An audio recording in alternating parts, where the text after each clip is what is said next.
पडते पुढे या आपल्या कार्यक्रमाची घराघरातच नव्हे तर विधानसभेत, मंत्रालयात, पक्षांच्या म्हणजे पक्षी नव्हे पक्षाच्या मुख्यालयात सुद्धा चर्चा आहे. नेत्यापासून ते अभिनेत्यांपर्यंत प्रत्येक जण या कार्यक्रमाबद्दल बोलतोय.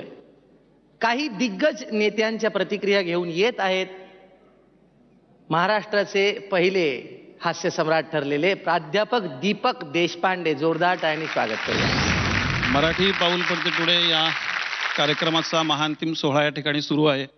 आजच्या या कार्यक्रमामध्ये मराठी पाऊल पडते पुढे या विषयावर राजकीय नेत्यांमध्ये जर परिसंवाद झाला तर त्यांच्या प्रतिक्रिया काय असतील याचा थोडासा विचार करून काही राजकीय नेत्यांचे आवाज या ठिकाणी सादर करण्याचा मी प्रयत्न करणार आहे.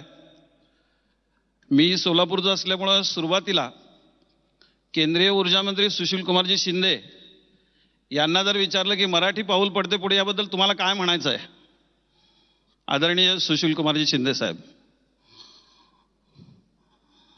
छत्रपती शिवाजी महाराजांच्या परमपुण्याईनं पवित्र झालेला हा महाराष्ट्र आहे आणि या महाराष्ट्राच्या भूमीमध्ये माझा जन्म झाला याच्याबद्दल मला फार आनंद वाटतो. मराठी पाऊल पडते पुढे हा कार्यक्रम मी बऱ्याच वेळेला बघितलेला आहे. या कार्यक्रमामध्ये आमच्या नितीनजींनी वेगवेगळ्या पद्धतीचे मानवी मनोरे तयार करून दाखवलेले आहेत कलाकारांनी. राजकारण हे त्या मानवी मनोऱ्यापेक्षा काही वेगळं आहे असं मला वाटत नाही. पक्षाचं आणि अपक्षाचे वेगवेगळे मनोरे रचल्याशिवाय आमचं राजकारण पूर्ण होत नाही. एखादा अपक्ष त्याच्यामधला जर हल्ला आणि सरकार जर कोसळलं तर एखाद्या पक्षाच्या आणि अपक्षाच्या या माध्यमातून काय परिणाम होऊ शकतो याची मला पूर्ण जाणीव आहे. तेव्हा हे सगळे पक्ष एकसंधपणे काम करायला पाहिजे अशा पद्धतीचा एक संदेश आमच्या या नितीजींच्या आणि झी मराठीच्या कार्यक्रमातून आम्हाला मिळालेला आहे. मी ऊर्जा मंत्री या देशाचं मला माहीत आहे. हे महाराष्ट्राचं पाऊल जास्त प्रकाशमान होण्यासाठी या महाराष्ट्रामधला जो विजेचा जो प्रश्न आहे तो लवकरात लवकर आम्ही सोडवू आणि हे पाऊल जे आहे ते जास्त प्रकाशमय करण्याचा प्रयत्न करू एवढं आश्वासन देतो. धन्यवाद. हाच जो मुद्दा आहे तो आदरणीय विलासरावजी देशमुख साहेब यांना विचारण्यात आला. आदरणीय विलासरावजी देशमुख साहेब.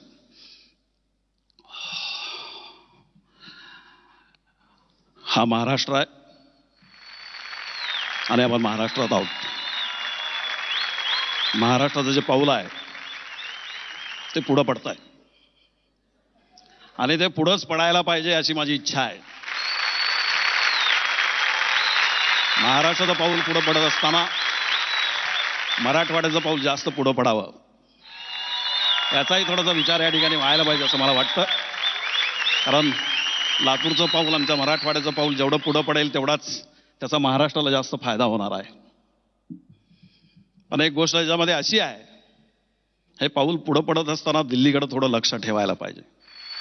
दिल्लीकडे बघून जर थोडंसं पाऊल हे पुढं पडलं तर ते जास्त चांगल्या पद्धतीने पडू शकतं. पण काही काही वेळेला काही कारणामुळे एखादं पाऊल मागं पुढं होतं आणि त्याचा दोष माझ्याकडे येतो ते मात्र काही बरोबर नाही आहे. कारण सगळ्याची पावलंही पुढंच पडायला पाहिजेत. धन्यवाद. हाच प्रश्न जो आहे तो महाराष्ट्राचे थोर नेते शरदचंद्रजी पवार साहेब यांना विचारण्यात आला. आदरणीय शरदचंद्रजी पवार साहेब. गेल्या काही वर्षाच्या कालखंडामध्ये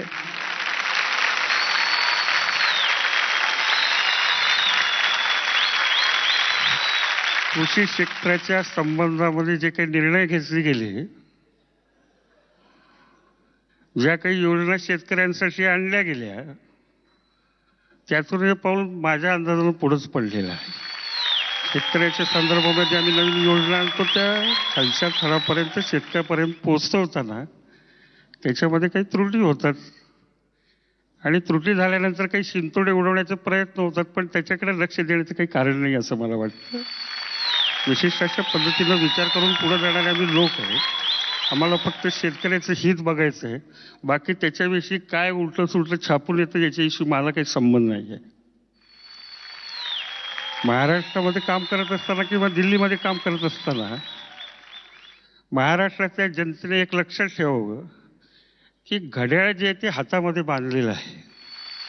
घड्याळाचा काटा थोडासा जास्त फिरला, त्याची गती वाढली तर हाताला थोडासा त्रास होतो.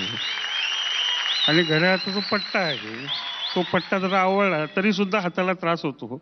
पण हाताने आणि घड्याळाने दोघांनी संयमाच्या दृष्टिकोनातून राजकारण केलं तर हा महाराष्ट्र निश्चितपणाने पुढे जाईल आणि ज्यांना जी उत्तरं मिळायची ती मिळतील.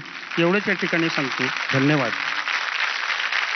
आज या कार्यक्रमामध्ये मला माझी कला सादर करण्याची जी संधी उपलब्ध करून दिली त्याबद्दल झी मराठीचं, आदरणीय नितीनजींचं आणि आपल्या सर्व आणि अख्ख्या महाराष्ट्राचं मी अख्ख्या महाराष्ट्राला धन्यवाद देतो आणि या ठिकाणी थांबतो.